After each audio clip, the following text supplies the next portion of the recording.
Noche de verano en Barcelona. Luces encendidas, público expectante y un silencio que pesaba más que cualquier acorde. Peret, el rey indiscutible de la rumba catalana, estaba a punto de vivir el momento que cambiaría para siempre la relación con su propia leyenda.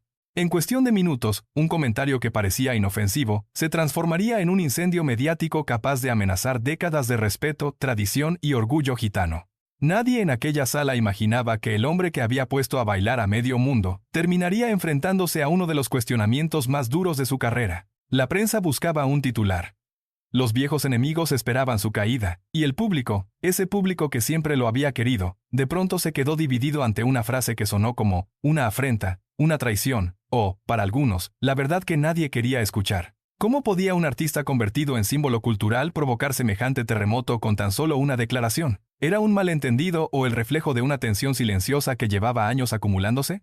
Esa noche, Peret comprendió que el peso del mito puede convertirse en un arma de doble filo. Comprendió que ser un ícono no solo da gloria, sino que también exige una responsabilidad que ningún artista está preparado para llevar toda la vida. Lo que ocurrió después marcaría para siempre la forma en que España miraría no solo a Peret, sino a la rumba catalana en su totalidad. Y hoy, por primera vez, vas a conocer la verdad completa detrás del hombre, del mito y del escándalo que casi destruye su carrera. Peret nació en Mataró, en una España donde la vida cotidiana para las familias gitanas estaba marcada por la precariedad y la desconfianza institucional.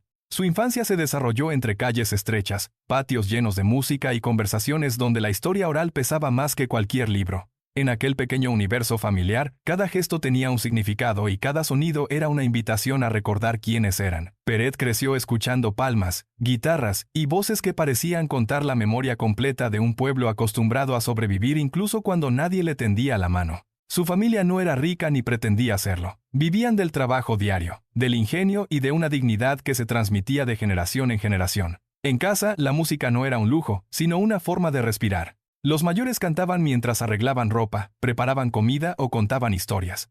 Ese ambiente creó en Peret una sensibilidad especial. No se trataba solo de escuchar melodías, sino de entender que cada compás llevaba la esencia de su identidad. Desde muy pequeño, mostró una naturalidad sorprendente para tocar la guitarra. No tenía técnica formal, pero tenía algo más valioso, una intuición que hacía que sus dedos encontraran el ritmo exacto sin que nadie tuviera que explicárselo. El barrio donde creció también moldeó su carácter.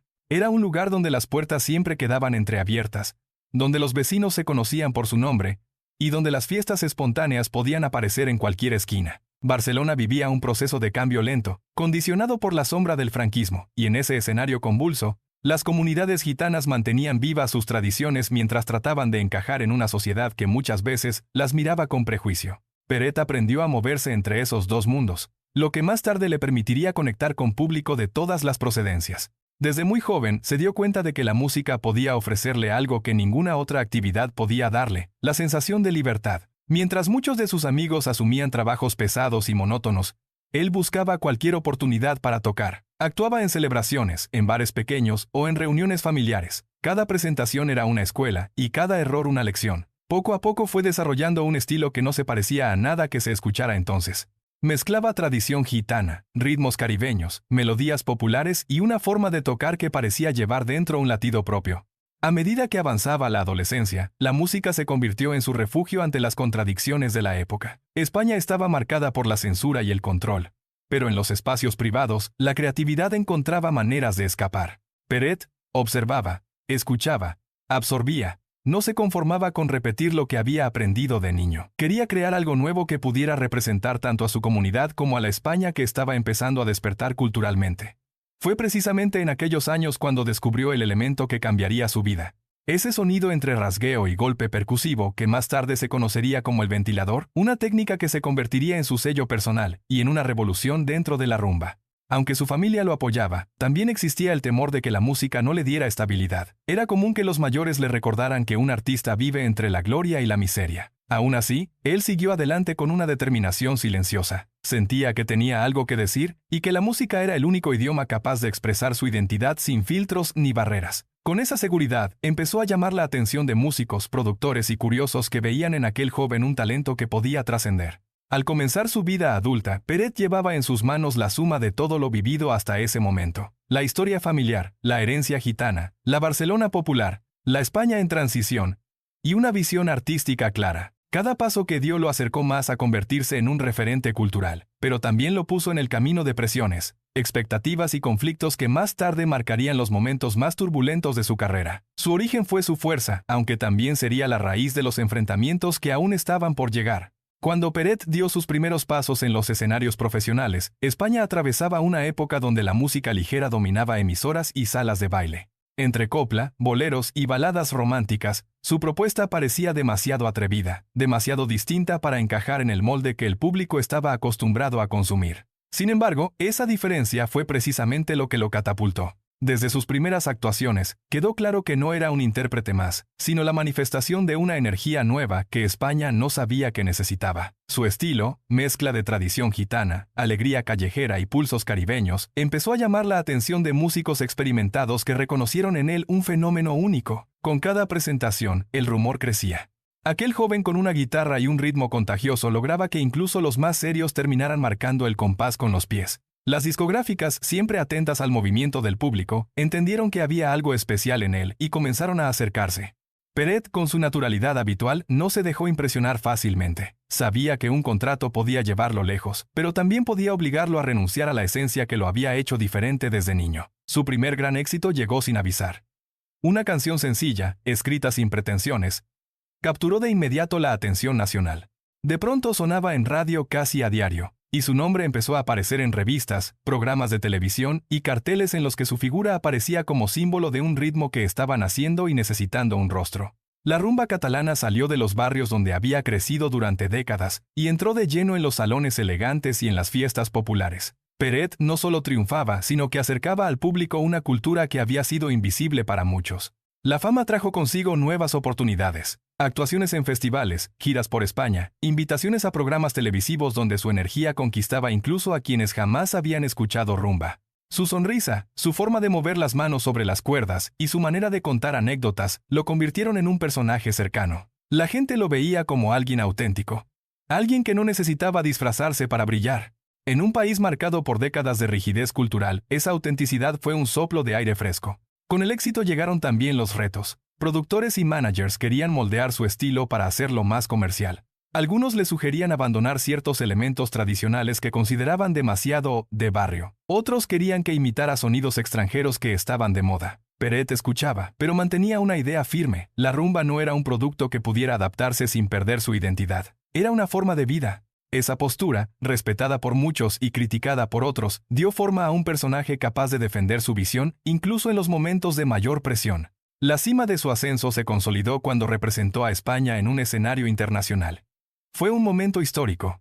Por primera vez, un ritmo que había nacido en calles humildes y que llevaba décadas ignorado se convertía en la imagen oficial del país ante millones de espectadores. Para Peret, aquello fue un orgullo inmenso. Para su comunidad, un símbolo de reivindicación. Y para España, un descubrimiento inesperado. Aquella actuación no solo confirmó su talento, sino que lo colocó en una posición que pocos artistas llegan a ocupar. Se convirtió en embajador cultural sin querer serlo, y en referente sin haberlo buscado. Pero con los triunfos llegaron también las sombras. Personas cercanas a la industria comenzaron a mirarlo con recelo, y no faltaron quienes vieron en su éxito una amenaza para estructuras que preferían mantener la estabilidad estética de siempre. Peret empezaba a sentir que el ascenso traía consigo un desafío más grande del que imaginaba. Lo que parecía un camino recto hacia la eternidad, se transformaría muy pronto en un escenario donde cada palabra suya tendría consecuencias. Y sin saberlo, ya estaba caminando hacia el momento que casi destruiría su carrera. El éxito convirtió a Peret en una figura nacional, pero también en un objetivo perfecto para la crítica, la malinterpretación y la presión mediática. Con cada aparición pública, con cada palabra que pronunciaba, el eco se multiplicaba. En un país donde la identidad cultural estaba en plena redefinición y donde los debates sobre raíces, tradición y apropiación eran cada vez más intensos, la voz de un artista tan influyente podía volverse peligrosa si no era interpretada en el contexto adecuado. Y fue precisamente un comentario, lanzado en una entrevista aparentemente tranquila, el que encendió la chispa. Todo comenzó con una pregunta sobre el futuro de la rumba catalana. Peret, que siempre había defendido la autenticidad de su música y la importancia de reconocer sus orígenes gitanos, respondió con sinceridad. Quería subrayar que la rumba no era un producto comercial ni una simple moda, sino una expresión cultural nacida de un pueblo históricamente marginado. Pero sus palabras, dichas con tono reflexivo, fueron recortadas, sacadas de contexto y convertidas en titular explosivo. De la noche a la mañana, se afirmó que Peret acusaba a la industria musical de robar la rumba y convertirla en un negocio ajeno a sus raíces. Lo que había sido un análisis honesto se presentó como una declaración incendiaria. La reacción fue inmediata. Programas de televisión debatían sobre la supuesta acusación. Críticos musicales, algunos sin haber escuchado la entrevista completa, lo acusaban de dividir al país. Discográficas mostraban incomodidad y ciertos sectores sociales lo acusaban de victimismo. Incluso dentro de su propia comunidad surgieron voces que temían que el escándalo perjudicara la visibilidad lograda tras años de esfuerzo. Lo que para él había sido un gesto de sinceridad se convirtió en un arma de doble filo. España entera parecía señalarlo con el dedo. La prensa buscaba alimentar el conflicto. Titulares sensacionalistas aparecían día tras día. Se afirmaba que Peret había dado la espalda al público mayoritario. Se insinuaba que despreciaba la versión comercial de la rumba. Incluso se llegó a decir que se consideraba el único guardián legítimo del género. Nada de eso era cierto, pero el ruido mediático era tan fuerte que muchos lo creyeron. Peret se vio arrastrado a una tormenta que no había creado, obligado a defenderse ante acusaciones que no reflejaban su pensamiento. A medida que la polémica crecía, la censura velada entró en escena. Algunos programas cancelaron sus actuaciones, alegando que no era el mejor momento. Ciertas emisoras redujeron la emisión de sus canciones para evitar tensión innecesaria. Productores que antes lo llamaban con urgencia, empezaron a guardar distancia. La industria, siempre temerosa del conflicto, prefería evitarlo antes que apoyarlo. Para Peret, aquello fue un golpe inesperado. Después de décadas de entrega a la música, se encontraba de pronto aislado, señalado y cuestionado.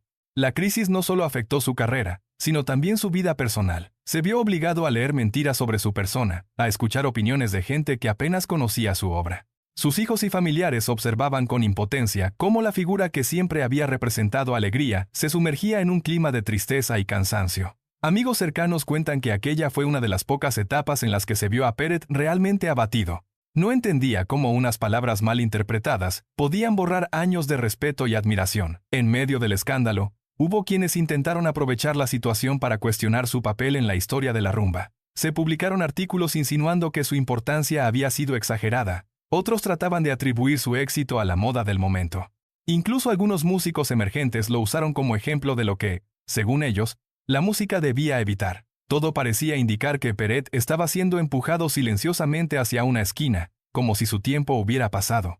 Pero lo más duro aún estaba por llegar. El conflicto terminó afectando su inspiración. Durante meses, la guitarra quedó apoyada en un rincón, sin el brillo que él le daba cuando la tocaba. Su energía, siempre tan contagiosa, se apagó. La crisis mediática había conseguido lo que ni la censura oficial, ni los cambios generacionales habían logrado: silenciarlo. Para alguien que había vivido a través del ritmo y el compás, aquella ausencia se convirtió en una herida profunda. La situación llegó a un punto crítico cuando, en un evento público, un periodista insistió en traer de vuelta el escándalo. Peret intentó explicarse. Quiso hablar de cultura, de identidad, de respeto, pero antes de que pudiera terminar, ya lo estaban grabando desde ángulos diseñados para generar confrontación. Esa imagen, repetida incontables veces en televisión, se convirtió en símbolo de su supuesta actitud defensiva. A ojos del público, parecía que se enfadaba sin motivo. La máquina mediática volvía a doblar la realidad hasta convertirla en un espectáculo. Fue entonces cuando Peret tomó una decisión que sorprendió a todos. Ante el desgaste emocional, optó por alejarse. Canceló compromisos, rechazó entrevistas y se retiró a un espacio íntimo donde pudiera respirar lejos del ruido. Para muchos, aquello confirmaba su culpabilidad. Para quienes lo conocían, era la única forma de protegerse de un entorno que ya no veía el ser humano detrás del mito. Su silencio se interpretó como derrota, cuando en realidad fue un acto de resistencia. Aquel periodo oscuro marcó el inicio de una etapa en la que su figura se volvió controvertida. De símbolo querido pasó a ser personaje debatido. Ya no era solo el artista que había puesto banda sonora a generaciones, sino también el protagonista de un escándalo que casi destruyó su carrera. Lo que nadie imaginaba era que esa caída, tan dura y tan injusta, acabaría abriendo un camino inesperado que permitiría descubrir una faceta de Peret que muy pocos conocían. El retiro de Peret no fue un gesto impulsivo, sino una reacción necesaria ante el desgaste emocional que lo había arrastrado durante meses. Por primera vez en su vida adulta, la guitarra quedó guardada sin intención de volver a sonar pronto. Su casa, antes llena de música y reuniones espontáneas, se convirtió en un espacio silencioso, donde buscaba comprender cómo una carrera construida con esfuerzo podía verse amenazada por un malentendido amplificado. Sentía que el mundo, ese mismo mundo que había bailado con él, lo había dejado atrás. La herida no estaba solo en el plano profesional, sino también en el personal, porque el escándalo había puesto en duda su integridad, algo que siempre había defendido con orgullo. Durante ese periodo, muchos amigos intentaron animarlo, le recordaban su historia, su importancia, el cariño real que la gente sentía por él más allá del ruido mediático. Pero Peret necesitaba tiempo. Sus días transcurrían entre paseos breves, conversaciones íntimas y momentos de reflexión en los que repasaba cada paso dado en su carrera. Se preguntaba si había hecho algo mal, si había sido demasiado sincero o si simplemente había tenido la mala suerte de verse atrapado en una época donde la prensa buscaba conflicto más que verdad. La caída llegó también al terreno económico. Cancelaciones, pausas discográficas y proyectos detenidos generaron inseguridad. Para un artista acostumbrado a vivir del escenario, esa sensación de vacío fue especialmente dura. Sin embargo, en medio de toda esa oscuridad, empezó a surgir algo inesperado. Con la distancia, Peret comenzó a recordar la razón por la que había empezado a tocar. No era por dinero ni por fama. Era por la libertad que encontraba en la música y por la alegría sincera que provocaba en la gente. Ese recuerdo fue el primer indicio de la reinvención que estaba por llegar. Con paso lento, volvió a tomar la guitarra. Al principio, sus dedos estaban torpes, como si hubieran olvidado su propio lenguaje, pero cada día recuperaba un poco más del ritmo que llevaba dentro desde niño. No tenía intención de regresar a los escenarios inmediatamente. Quería tocar para sí mismo, sin expectativas ni compromisos. Ese proceso íntimo se convirtió en una terapia. La música volvió a ser refugio y sanación, igual que lo había sido en su infancia cuando buscaba consuelo entre compases y rasgueos. Fue en esa etapa de introspección cuando recibió la invitación que cambiaría el rumbo de su crisis. Una propuesta sencilla, no comercial, no mediática, un evento benéfico donde se celebraban las raíces culturales de Barcelona. Al principio dudó, pensaba que aún era demasiado pronto, pero la insistencia de los organizadores, que veían en él un símbolo más allá del escándalo, terminó convenciéndolo. Aceptó sin grandes expectativas. El día del evento, cuando subió al escenario, ocurrió algo que ni él mismo esperaba. El público lo recibió con un aplauso que no sonaba a formalidad, sino a abrazo colectivo. No lo miraban como al protagonista de un conflicto, sino como al artista que había acompañado sus vidas durante décadas. Ese calor humano derritió los miedos que aún llevaba encima. Cuando tocó los primeros acordes, sintió que la conexión, esa energía única entre él y su gente, seguía intacta. La música fluyó con fuerza, como si hubiera estado esperando ese momento para renacer. Aquel concierto se convirtió en el punto de inflexión. No resolvió todos sus problemas, pero le recordó quién era realmente Peret. Un hombre capaz de transformar una simple guitarra en una celebración de vida. Tras ese día, las puertas comenzaron a abrirse poco a poco. Recibió invitaciones a colaborar en proyectos culturales, documentales y homenajes. Ya no buscaba encabezar listas ni llenar estadios. Su regreso tenía otro propósito: transmitir la esencia de la rumba y recuperar la dignidad que casi le habían arrebatado. La reinvención de Peret no consistió en recuperar la fama perdida, sino en reconectar con la pureza de su arte. En aceptar que la gloria puede venir y desaparecer, pero la identidad, cuando es auténtica, permanece. Y con esa nueva claridad, se preparó para la última etapa de su trayectoria, aquella en la que su legado se consolidaría para siempre. La última etapa de la vida artística de Peret no estuvo marcada por la urgencia de recuperar un trono, ni por la necesidad de demostrar nada a nadie. Fue un periodo de madurez en el que entendió que la música que llevaba décadas compartiendo no era solo suya, sino también del pueblo que la había visto nacer. La rumba catalana, ese ritmo que nació en los barrios humildes y que durante años fue ignorado por los círculos oficiales, había alcanzado una dimensión histórica. Y Peret, aunque nunca buscó proclamarse profeta, terminaba siendo inevitablemente la figura que encarnaba esa evolución. El reconocimiento no llegó de golpe, sino poco a poco, a través de homenajes, entrevistas más profundas y proyectos que buscaban rescatar la memoria cultural de Barcelona. Muchos jóvenes músicos empezaron a verlo como un faro, no solo por su técnica del ventilador, que ya era considerada patrimonio sonoro, sino por su forma de entender la música como un puente entre mundos. Para ellos, Peret representaba la posibilidad de crear sin pedir permiso, de mezclar tradiciones con modernidad y de celebrar la identidad propia sin miedo al juicio social. A nivel institucional, su figura también comenzó a recibir la atención que durante décadas había sido esquiva. Historiadores, antropólogos y expertos en música popular lo contextualizaron como una pieza esencial en la construcción de la identidad cultural catalana contemporánea. Sus canciones, que antes se asociaban únicamente al entretenimiento, fueron reinterpretadas como documentos vivos que explicaban la historia de un pueblo que sobrevivió a la marginación a través de la música. La rumba dejó de ser vista como algo menor y pasó a ocupar un lugar legítimo en archivos, festivales y estudios académicos. Pero el legado de Peret no era solo musical. Su historia personal se convirtió en un ejemplo de resistencia emocional y dignidad. Muchos recordaban cómo había enfrentado el escándalo sin renunciar a su verdad, cómo había vuelto a levantarse cuando parecía imposible, y cómo había mantenido intacta su esencia incluso cuando el mundo parecía querer moldearlo según sus intereses. Esa capacidad de mantenerse fiel a sí mismo inspiró a artistas de otros géneros y a gente común que veía en su trayectoria un espejo de sus propias luchas. En su comunidad gitana, su figura adquirió una profundidad especial. No se lo recordaba solo como músico, sino como un hombre que logró llevar la voz de su pueblo más allá de las fronteras invisibles que lo habían limitado durante siglos.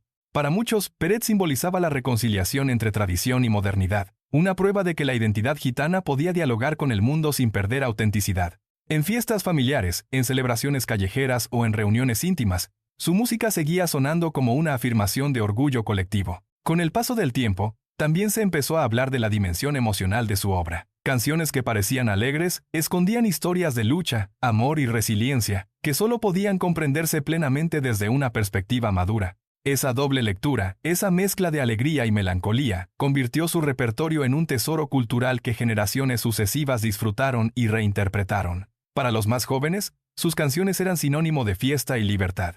Para los mayores, eran recuerdos vivos de una época donde la música servía como consuelo ante la dureza cotidiana. La ciudad de Barcelona, escenario central de su vida, también encontró maneras de honrarlo. Se organizaron rutas culturales dedicadas a la rumba catalana donde su nombre era presencia obligatoria. En festivales y celebraciones, se dedicaban minutos de silencio seguidos de explosiones de música en su honor. Incluso lugares emblemáticos asociaban su figura a la identidad de la ciudad, como si su espíritu hubiera quedado impregnado en las calles donde creció y triunfó. Tras su fallecimiento, la reacción pública demostró que su huella era mucho más profunda de lo que incluso él mismo había imaginado. Miles de mensajes inundaron redes y medios. Su música volvió a escucharse con fuerza en hogares, radios y plazas. Lo recordaban no como un personaje polémico, sino como un artista que había transformado la historia cultural de un país. La despedida colectiva se convirtió en una celebración de su vida y un reconocimiento a su impacto duradero. Hoy, la memoria de Peret sigue viva no solo en grabaciones y homenajes, sino en cada músico que se atreve a mezclar géneros, en cada fiesta espontánea donde la rumba vuelve a sonar, y en cada persona que encuentra en sus canciones una razón para sonreír incluso en los momentos más difíciles. Su legado no pertenece a una sola comunidad ni a un solo tiempo. Pertenece a todos los que alguna vez sintieron que la música podía cambiar su vida. Porque Peret no fue simplemente un cantante. Fue un puente entre mundos, un símbolo de libertad y un mito que seguirá iluminando la historia cultural de España. La historia de Peret no puede entenderse solo como la trayectoria de un músico exitoso. Porque su vida fue mucho más que una colección de discos, escenarios y aplausos. Fue la historia de un hombre que transformó una tradición íntima en un fenómeno cultural, que convirtió el latido de su pueblo en compás universal, y que abrió puertas donde antes solo había silencio. Su camino estuvo lleno de luces y sombras, de momentos de gloria y de crisis profundas, pero siempre regresó con la misma esencia que lo acompañó desde niño, la alegría sincera que brotaba de su guitarra como si fuera un pedazo vivo de su alma. Mirar hoy su legado es comprender que no fue una estrella fugaz ni un éxito pasajero. Fue un símbolo capaz de unir generaciones. Un creador que cambió la historia de la música popular española sin renunciar a su identidad. Las polémicas que intentaron herirlo se han desvanecido con el tiempo, pero la fuerza de su arte permanece intacta. Cada vez que suena una rumba suya, vuelve a despertar la memoria de un país que aprendió a bailar, reír y sentir gracias a él. Si esta historia te ha emocionado, hay mucho más que descubrir. En el comentario fijado encontrarás el enlace a otro capítulo imprescindible, donde exploramos la vida de otro mito que marcó para siempre la cultura de España. Te invito a seguir el viaje y sumergirte en una nueva historia llena de música, misterio y verdad.